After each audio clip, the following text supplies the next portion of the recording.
Welcome back, Synergee listeners. We are so excited that you're joining us for today.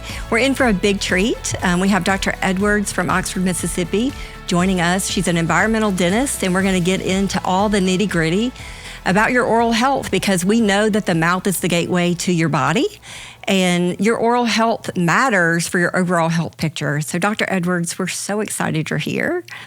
I'm so glad to be here. Nice to meet all of you guys, and I hope I can answer all the questions about the biological dentistry that we are now, the big frontier that we have. Yes, the big frontier. I feel like environmental dentistry is where we were in functional medicine about 20 years ago, where we really didn't have accessibility. We didn't have the language around what to even call functional medicine at the time. And patients are oftentimes just looking and searching and having to go out of state for treatment. And so we're glad you're here. We're glad that you're brave and bold and willing to have this discussion with us. So we always like to start out and gain an understanding about your history. So what's your story? Like, how did you land? Because I heard it through the grapevine. You were in traditional dentistry for a pretty long time before bridging over to, where you are now. So what's the story? Yeah.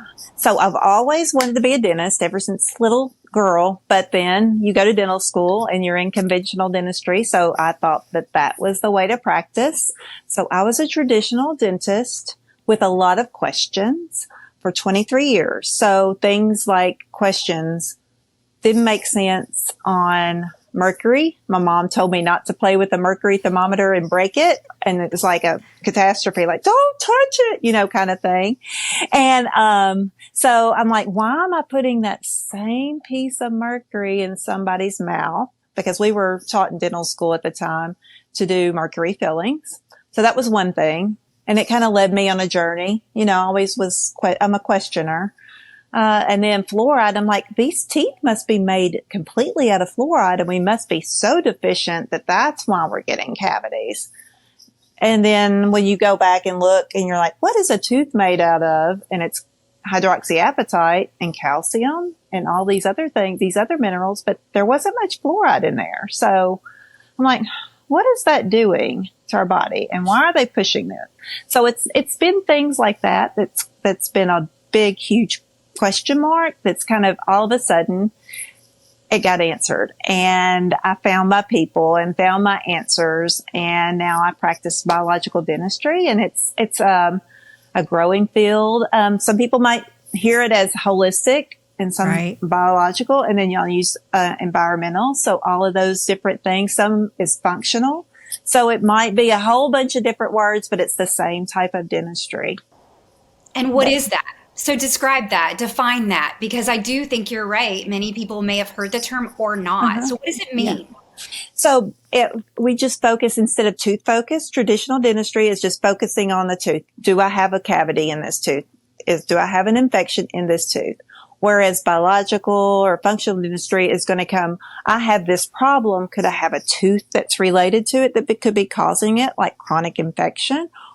Or I have this tooth, and then is it causing this? So vice versa. So I have an oral condition causing a bodily function to be dysfunctional. So, and then it relates to the whole body. I know I see a lot of patients that'll come in with, gut health that is just completely wrecked.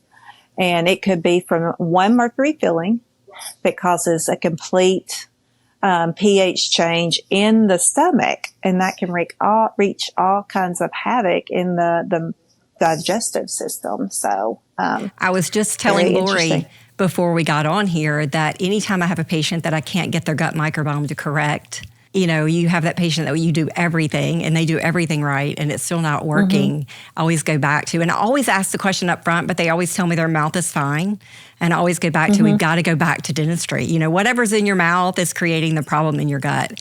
And more often than not, that is the case. Yeah, so often, whether it's from a chronic infection, such as a root canal, cavitations, or it's the mercury filling, or it's the airway. So we're not sleeping, and then we don't get nitric oxide, and then that can cause some reflux. So a lot of the issues are started right here. Yes, they are. So when they tell us in our practice, because I'm with Kelly, they're like, my teeth are fine. I've just been to the dentist and I'm good. How would we respond? Because, right now we need to look a little bit deeper, Right. apparently, traditional, unfortunately, to your point, that whole tooth thing versus holistic dentistry is if we send a patient your way with that saying, I'm just fine. And we say, but you got to dig deeper. How do you manage that patient? Where do you start? So what you would ask them, have you ever had a root canal? Have you ever had wisdom teeth removed? Have you ever had braces? Or have you ever had a filling? And a lot of these patients, even in Mississippi, they're still placing mercury fillings. I have a little thing on Instagram where it shows where I was taking apart a mercury filling, and I got it from a dentist here in Mississippi the day before I did that post. So yes.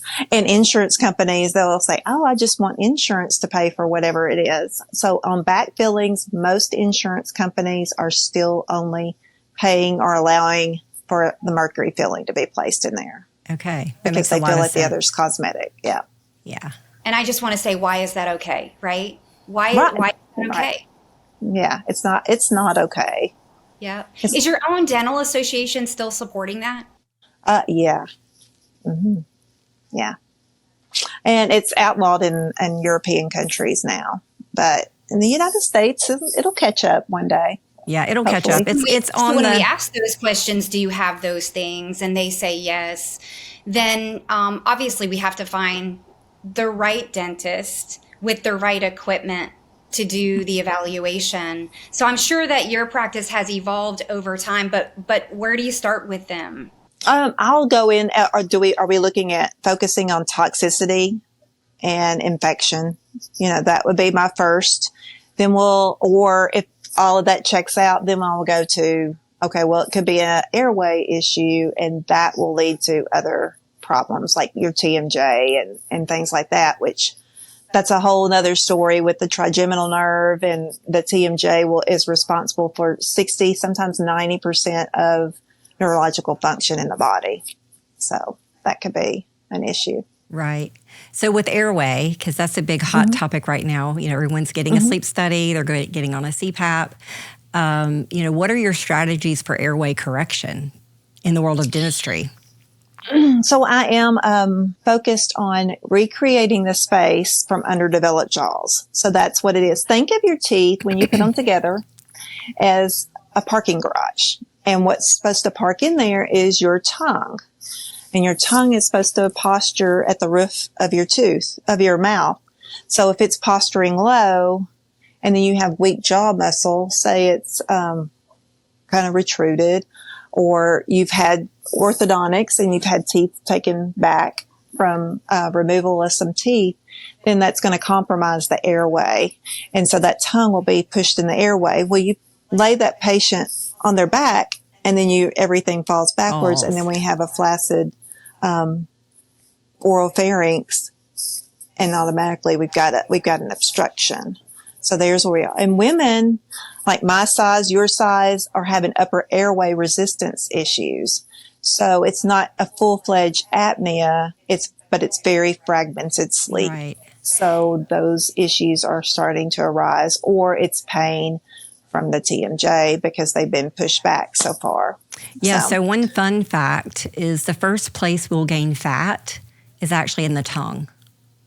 So speaking for small females, even a small amount of weight gain can lead to some obstruction. So they don't necessarily have to be overweight to see some of that happen, especially if they already have a liver narrow function. Yeah. So if your liver isn't draining correctly, and you don't have a toxic buildup in your tongue, and then your brain, and also underdeveloped jaws is the biggest deal I see is we have underdeveloped jaws because we're not breathing through our nose and we're not producing nitric oxide. So can we talk a little bit about that?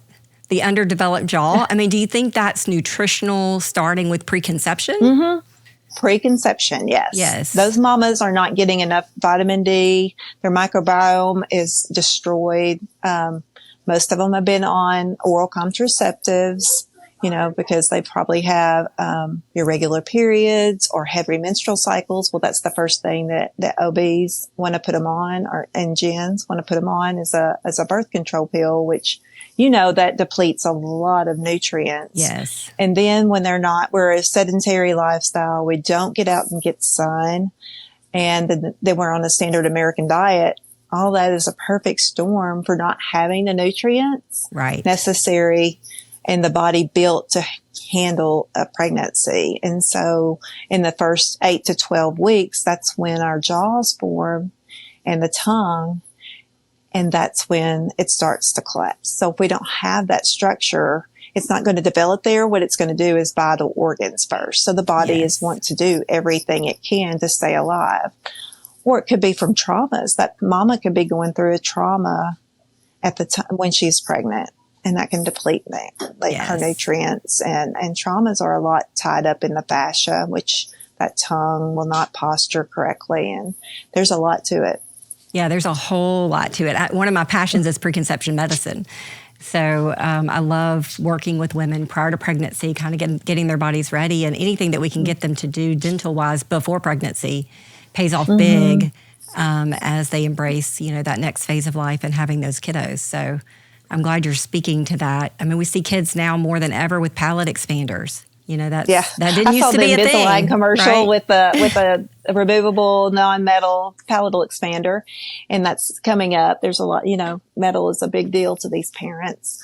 And most of the childhood cavities are associated with mouth breathing, not necessarily food, because most of my parents are crunchy mamas, I like to call them. So these crunchy moms already know a lot of nutritional, they've already been down that road. They're probably on the journey with you, Kelly. So they know now what they want to pass down to their children, not a standard American diet, but we're mouth breathing. And, that's a huge deal. And none of my patients are fluoride people either. So right. So do you advocate for mouth taping? You see a lot of information about mouth taping. Is that a valid way to address that? It's a good way to start. Okay. Yeah. Some people can't because of their oral structures or the physical presentation that it could be where they don't need to mouth tape, but it is a good start. You can start at home, just keeping your lips together. If you want to make sure you are, before you go to bed, check yourself out, see if you can hold your mouth tape together. Some people are so bad where they can't breathe through their nose because it's so clogged up, that mouth taping would probably be a dangerous thing. So they kind of have to judge that when they're awake. So what happens to the oral pH when you are a mouth breather? And why is that important? It'll drop significantly. So then your microbiome is decreased. So I tell the patients, it's like the bad guys outnumber the good guys. And so we don't want them all killed out, which is what mouthwashes and fluoride does. It kills out all the microbiome in the mouth. But we want a good symbiotic relationship with those bacteria and that microbiome. So we want a lot of good guys and not so many bad guys. And how we do that is by breathing through our nose. And there's the benefit. The nitric oxide is huge when we breathe through our nose. So how do you know the good guys and the bad guys? Are you able to do, because we work a lot in gut health, right? We are able to check their gut microbiome, and very few people even think about the mouth having a microbiome of its own. So how do you know?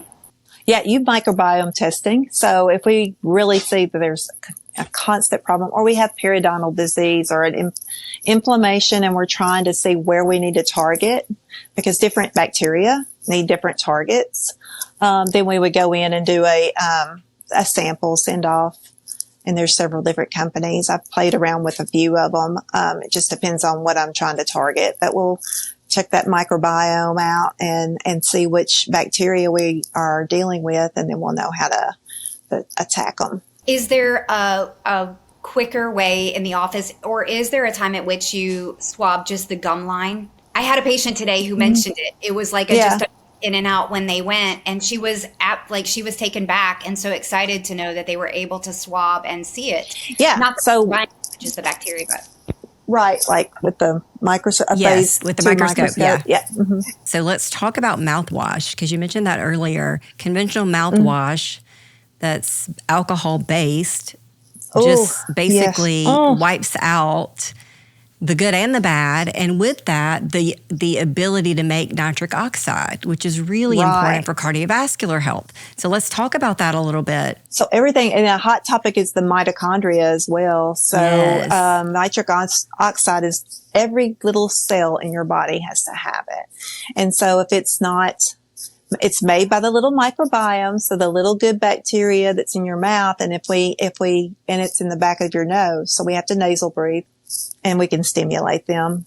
But we also, when we mouthwash, is the number one way to kill out those bacteria. And those bacteria are so important for our overall gut health as well as our cardiovascular health, our cell health. We have healthy cells, we have a healthy body. But if we have sick cells, we're going to have a sick body. So for people that have a disturbed oral microbiome, is there a safe mouthwash, like hydrogen peroxide or anything that you would recommend to use short term? I have a few products in here, but then I'm wondering, why do you, I always ask the patient, well, why would you need that? Because most of the time we don't even need that. So if we're having a microdysbiosis, well, that's when we'll have bad breath. Gotcha. Are we mouth breathing? Because the mouth breathing will cause bad breath. Are we constipated? Because that's a different bad breath. So there's different, compounds that, will cause you to have the odor. So you could have a sinus infection, chronic sinusitis, and it's not painful. But that could be a problem. So, and that's from an improper swallow usually. And that's from a tongue posture issue and a tongue tie. So we can go down that road too. Yeah. So do you deal with tongue tie? Do you address that? Okay. I do. Mm-hmm. That's good to know. Because that affects posture. That'll affect, and the breathing. Right. And all the way your hip structure. There's a lot tied with that tongue. That tongue, the fascia from that tongue goes from the tongue all the way down to the underneath your feet, the soles of your feet. So plantar fasciitis can even be associated with a tight tongue. So is tongue tie more common today, or is it just more, are we looking for it more? It goes back to the development in the fetus at 8 to 12 weeks. So that's when the tongue starts to make its proper position. And if it's not formed correctly, then that's when we'll see it. And they're saying it's a little bit of B vitamins. Okay. That's the issue with it. So if you think back, we'll go back and circle back again to oral contraceptives. That's one of the main displacements of B vitamins. And PPIs. And metformin. Yeah. Oh, the protein pump inhibitors for sure. Yeah. There's a long list that do disturb our ability to stay balanced in the way of the B vitamins for sure. Mm-hmm. And commonly used, not thought twice about, right? Not thought twice about. Yeah. Yeah. So bad. Yeah. Mm-hmm. Yeah. I wanted to go back to mercury if you don't mind, because Sure. I'm still having a hard time wrapping my head around the fact that, as many people are probably that have been kind of studying and more curious about dental health and its relationship to overall health, we now clearly it should not be in our mouth. So what do we do? Like, how do we properly dispose of it out of the mouth? And, is it something that requires a long treatment plan? Is it something that is, one at a time? So what's that process? And then secondarily, how do people locate a dentist who's qualified to properly dispose? Okay. So we'll go with the patient comes in, they have a mercury filling. What do we do? So if they've been seeing someone like Kelly or going through their process, they're already with a functional medical provider. They'll probably already be opening their pathways to get rid of toxins. And that's really important, especially on a patient that is got a lot of autoimmune issues or gut issues. You want to make sure you're healthy enough, or your pathways, at least to clear things, are open. So you've got to be able, you can't be a constipated individual. You've got to be able to eliminate bowels at least every 12 hours minimum. Mm-hmm. Otherwise, I'm going to build up a toxicity in you, even the safe way I do it. It's not that you could build up that toxicity, because that's where it's mostly eliminated, is through the bowels. But we want to be able to sweat. We want to be able to urinate properly and be hydrated, and we want to be able to eliminate bowels. So those things have to occur, and our pathways open for excretory system. When they come in for the procedure, they put on a hat, this little bonnet. They'll put on a kind of a little gown, a robe, to make sure that their clothing isn't contaminated, because that vapor, it's color and odorless. And every time you touch it, every time you chew gum, it's exposure. Then when I get a drill out after it, it's even more exposure. So then we isolate the particular tooth that is needing removal. There's a procedure. We do certain little drill bits. Everything has its little purpose. And we have a vacuum that's right up in the patient's mouth, a high volume vacuum to get it out of the room. And then we wear mask, and then the patient has coverings over their face. It's a lot. So it's very protective. Very protective. A lot of patients, they'll be claustrophobic, and will need some kind of a little bit of anxiety medication sometimes. And I'm not against that. Biological dentistry is not like having natural childbirth. We do believe in having medications so you won't have trauma afterward. So that's another thing that, I think make patients, when you say, Kelly, or you go, okay, you got to go to the dentist. They're traumatized. They've had bad experiences. Yes. Yeah. And so I take that in consideration, and we have ways that we can combat that, whether IV sedation or oral sedation. But getting the mercury out is a process. Some people have a lot. And then the restoration, of course, is another process of that. Mm-hmm. So it's pre-prep work. It's during. It's a specific protocol that I believe you have to, or should be certified in. And then it's post-care, it sounds like.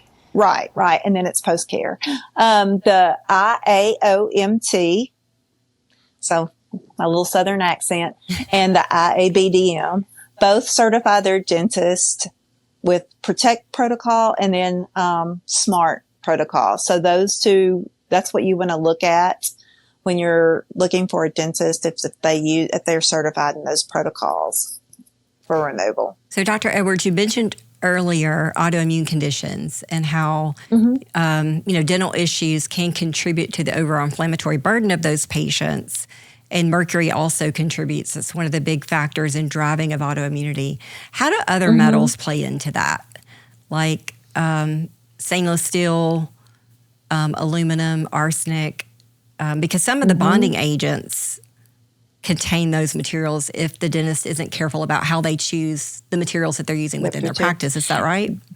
Yes, you have to be very diligent. That was one of the things that when I opened up this practice, I had to go through and make sure that all my little dental materials were the most biocompatible with patients. And then we go in through metals. No metals should be in your mouth. And a lot of women will have metals and they'll have inflammation around their gums. And I'm like, are you allergic to nickel? Yeah. And I'm like, well, that's what's in your mouth all the time, surrounded by saliva. So, especially with implants, we may think nothing about them. That the titanium implants, that's why I do ceramic implants, that's more biocompatible.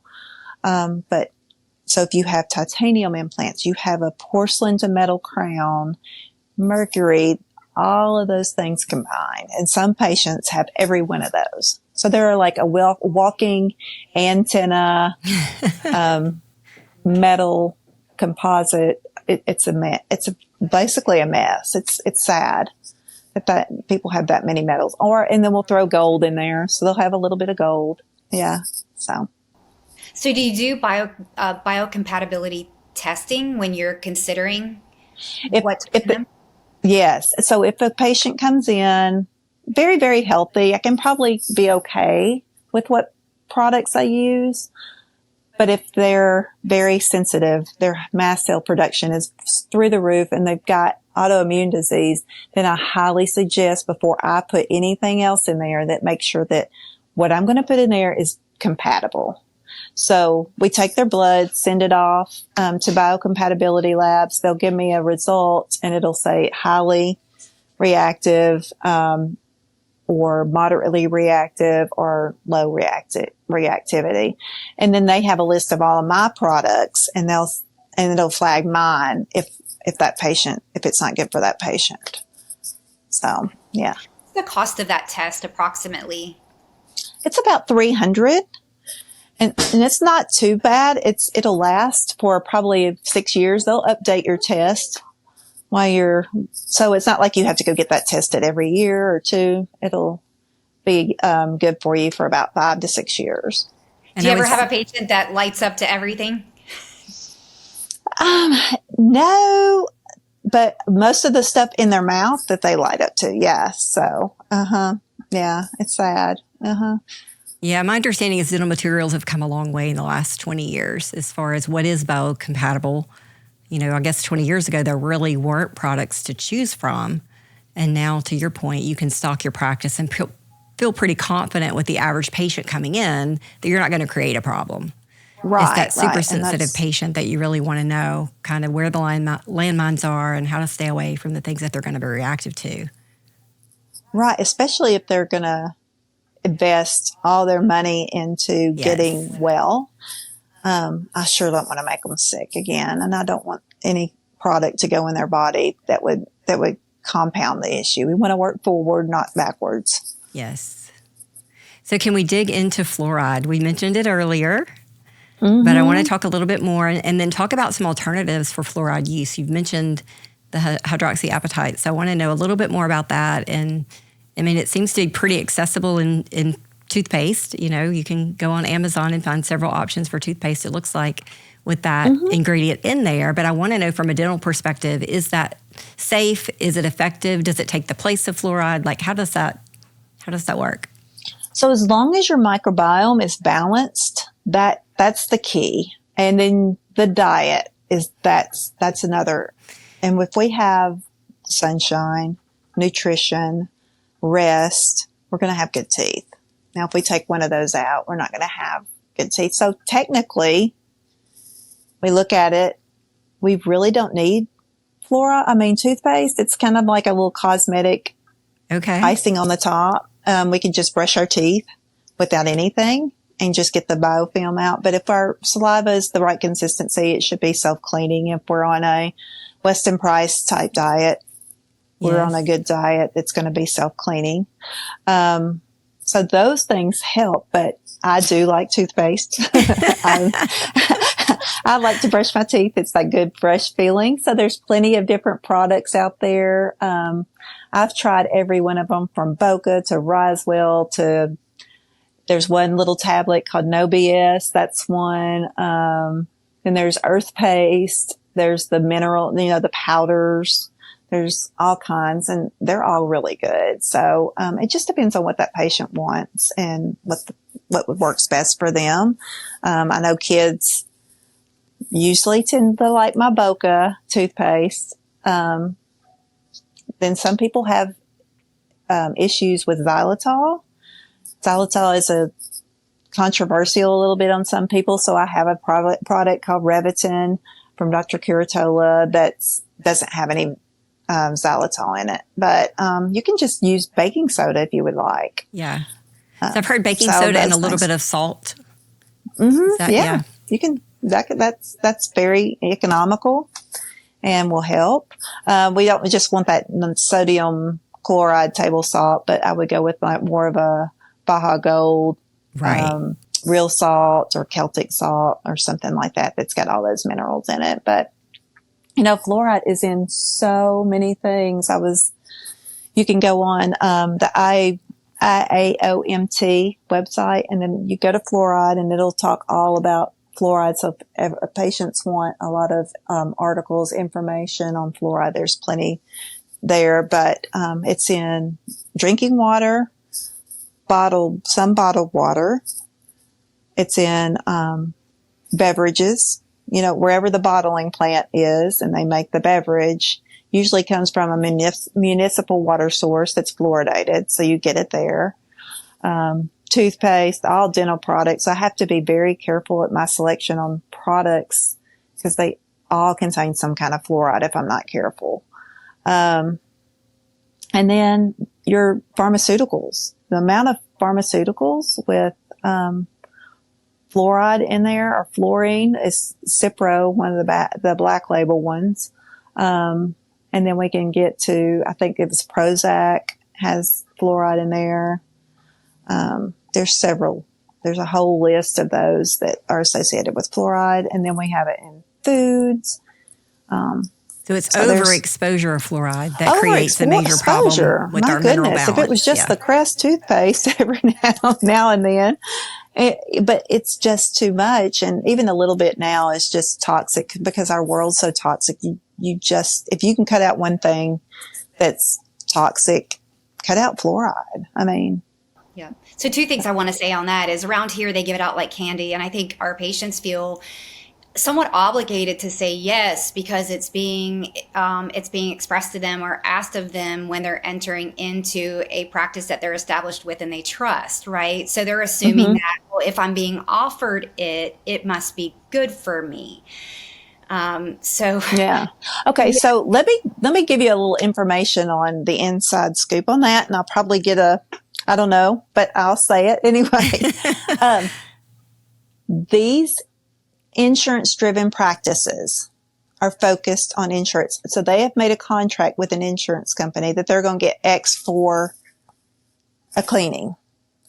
So in order for them to make that money up, because the overhead fees are so high on these practices that a $25 or $30 fluoride application makes up for that deficit that's created from that contract with that insurance company.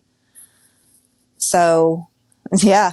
So it's a filler. So you can kind of see why they want to do that, but they think they're doing good. And I was there, believe me, I was there. I was on that side before, and I see it, but you can say no. Now that the American Dental Association does have a code for a fluoride-free varnish, and they make them.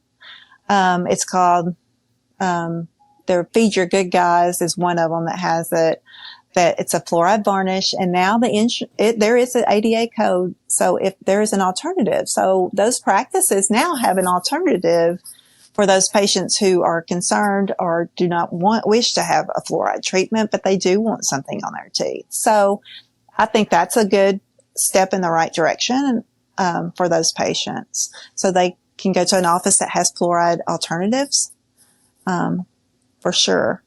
And it's okay to say no. It's your body. That's right. Right. Yeah.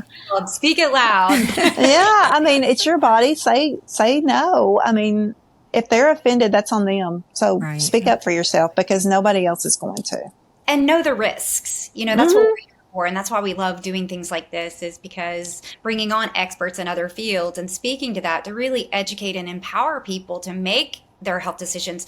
Our clientele and our listeners, we have to demand, and we speak to them about take power and control of your health. You are the CEO of your health.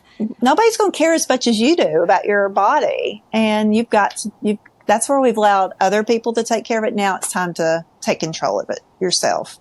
Absolutely. Yeah. So we have to go towards root canals, because I'm super curious about what's the big deal anyway, because it seems like those are quite popular as well. They are. They're very controversial. I think it's an option if the patient is healthy. I don't perform them anymore. And let me just confess, we'll do confession times and I'll spill the tea. I used to love root canals. I loved doing them. They were just like, oh yes, I get to do a root canal, and I was good at them. But once I see the problems that they cause and we can't get it that clean, no matter how hard I try, no matter how many courses I go to, no matter all the things, a laser, an ozone, a piezo, all these things. You can get a microscope, but you're still not going to get all of that tooth fumigated and cleaned out. And then at the end of the day, it is a dead organ that's remaining in your body. So what happens is that dead organ, it might be good for right now. And I tell patients, I'm like, if you want to go, I'll send you to a doctor that does that. But know this, know how your body is today. Take a note. See how it is. If it starts to decline, you've got a problem. But that tooth that's dead, we all have these different good and bad bacteria. It's just that when you get too many of the bad or give it something that the bad like a toxin or infection. So that tooth, you get sick and then that, or your body gets depleted of nutrients, let's say. But those microorganisms that are in the body, like Lyme or tick-borne illnesses or Epstein-Barr, they'll go and they'll seek out a dead organism because that's the organisms in nature. There's organisms to break down dead things, and we have them living in us. But they're usually not a problem. But when we have a root canal tooth and then we get a little chronic illness or we get a little sick, they'll go to that root canal tooth, and the one that was good for a few years, it'll have a chronic infection. And it's the chronic infection doesn't hurt. So a lot of these patients that I see that have a lot of health issues, maybe even a breast cancer or autoimmune disease, I'll do the CBCT scan. I'll go to the root canal tooth, and every one of them I can find a pocket of inflammation on there. What is that scan again? I want to hear that again so people know what to ask. A cone beam or a CBCT or a 3D x-ray. Okay. Do most dentists have those or no? That's the specialty type. A lot more are getting them now because the 2D x-rays are there's not very much price difference. But they've got to know how to read them. And a lot of them do not know how to read or scroll through and what they're looking for. So because I've even had some patients come to me, well, they said I didn't have any. And I'm like, well, it's right here on the cone beam that you just brought to me. And it's right here. And I'll take a screenshot of it and show them. And they were like, they didn't say that was there. And I'm like, they're just not taught to look. Right. So is that a cavitation at that point? The infection at the end of that root? Is that a cavitation? A cavitation is where they have wisdom teeth removed and their body wasn't ready for that surgery. So say they were low in nutrition with minerals and vitamin D. So that bone couldn't heal correctly. So when the bone doesn't heal correctly, it's kind of dead bone. Mm-hmm. It's necrotic. And so that's where that dead bone, again, those same bacteria that was for that root canal will go to that space where that tooth was removed. And it happens all the time with wisdom teeth because that young girl or that young guy had a bad diet. And when they got those wisdom teeth taken out, they may have had a dry socket or something like that. It heals, but it doesn't heal properly. And then it'll be fatty, degenerative, wispy bone. Like when we go in there and clean it out, it's just billowing out with inflammation. It's but those can be corrected. They can be treated, cleaned, treated, ozoned, healed. We just go in there and clean that out, clean all that bad bacteria out, place ozone, platelet-rich fibrin, do a laser treatment. I do all those things, and then we suture it up and make sure that body is prepared before I have that surgery. I have to have a vitamin D level. It's optimal is 60 to 80. Mm-hmm. That's our optimization range as well. If it's not, then we're not going to do the surgery until we're ready to go.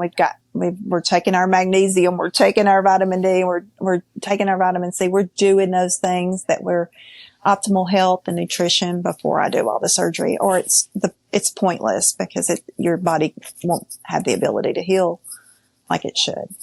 So that's why I think it's so important. I mean, first of all, I just want to thank you for, taking just the approach that you take and being brave and courageous, as we talked about a little bit earlier, to do what you do. And I do want to also say it's so important, it seems, to have a collaborative relationship. We always say, who's on your wellness team? We're always asking who's on your wellness team, right? Because it takes an army to live well. To live well. And it takes a lot of learning. It's a patient needs somebody to coach and to learn and to guide them until they're ready to go, especially if they've been in the system with a lot of chronic illnesses. It's so important to have good functional medicine, people to come right beside you, to guide you, to be there, to support your nutrition and your habits. And because you've got to turn it, everybody thinks a diet, but it's not. It's a complete turning away of your whole lifestyle and going into a different direction. Because if you cannot get well in the same environment that you got sick in, and it takes a little bit, but you got to take care of yourself. That's the only thing you can have. You can spend money on clothing or cars or anything like that, but that's pointless if you don't have your health. Right. And so, the biggest investment I can tell patients is healthy food and a healthy body. Those things you can do, and quality. Yep. Kelly, you're very lucky to have someone in your neck of the woods. Yes, right? I did a little dance when I heard about you, Dr. Edwards. I'm not going to lie. So I was really excited to have a way to refer and get patients taken care of, because it is not easy out there navigating the dental portion of your health, especially when you're struggling with your health. And I shared a little bit earlier, I had a major health challenge related to some dental issues. I'd had a facial injury as a kid, softball to the mouth, and had some reconstruction with root canals, had some stainless steel posts, some crowns. To boot, I had a gold crown in the back because the tooth was so small they couldn't get anything else to adhere, and so they put gold in there. So I had gold, I had nickel, I had root canals, all in the same mouth, and at the same time exposed to an environmental toxin in my workplace with water damage. Oh, wow. And so I really found myself in no man's land when it came to my health. But I was lucky that I found through a patient, Dr. Stewart, not only in Marble Falls, Texas, and he took amazing care of me, and his team was just incredible. And I can't say enough about the experience itself. I felt very taken care of, very heard, very educated on what was going on and what the solutions were. It was about a 2.5-year journey for me in getting the oral piece all put back together, because it wasn't just removing 9 root canals and all of the teeth, but it was the reconstruction that had to happen after as well. So I appreciate what you do. I mean, like I said, I can't say enough about how excited I am that you're here in our community and that you're educated and that you have such a passion for our patients, because it does make a big difference. Thank you. And I am so blessed that God has brought me into this journey, into this space, and gave me this download of information and the desire to learn and to be with these patients. Hopefully one day that this will be mainstream dentistry. Yes, it will be. We won't, we'll be all practicing this way. I think it's coming about, and, patients have that choice, and I want them to know, demand it, it comes from the consumer. Change is happening with the consumer, just like in medicine. Medicine is really finding out that functional medicine is what people want and they desire, and they don't want to go to the doctor. They don't want to go to the regular allopathic medicine. They want to go to somebody who cares and it's going to look at those numbers and actually get them well. And the same is happening in dentistry, and I'm excited to be a pioneer and a part of it.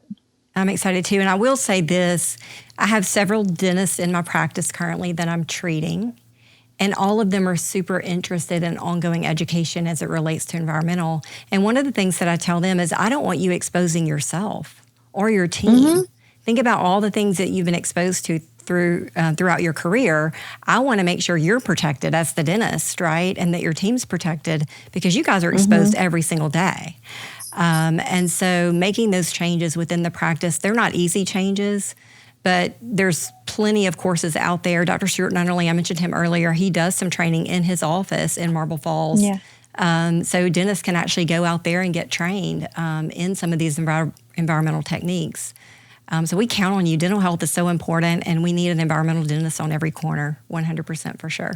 Yeah. And as we say, we're stronger together, right? So Right. We're much stronger together. So thank you so much for taking time out of your busy schedule to have this conversation with us.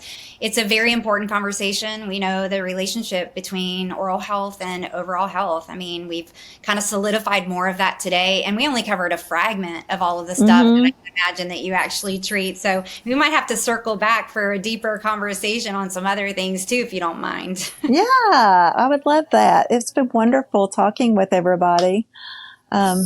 They can catch me if they want to find me. Yes. They can find me on Instagram at Grove Dental Oxford. Facebook, we'll post things. And then TikTok. And I don't do as much with that one. I'm still trying to learn. And then, they can go to my website at grovedental.oxford.com. Excellent.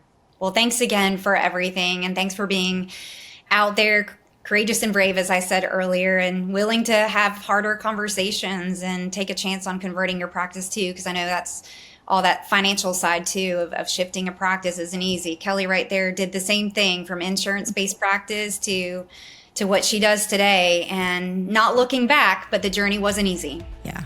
No, but it's fun. It's worth it. Yeah. Yes. Right. It's worth every penny of it. Well, thank you. Thank you so much. Thank you, guys. The Synergee podcast is for general informational purposes only and does not constitute the practice of medicine, nursing, or other professional healthcare services, including the giving of medical advice, and no doctor-patient relationship is formed. The content of this podcast is not intended to be a substitute for professional medical advice, diagnosis, or treatment. Users should not disregard or delay in obtaining medical advice for any medical condition they may have, and should seek the assistance of their healthcare professionals for any such conditions.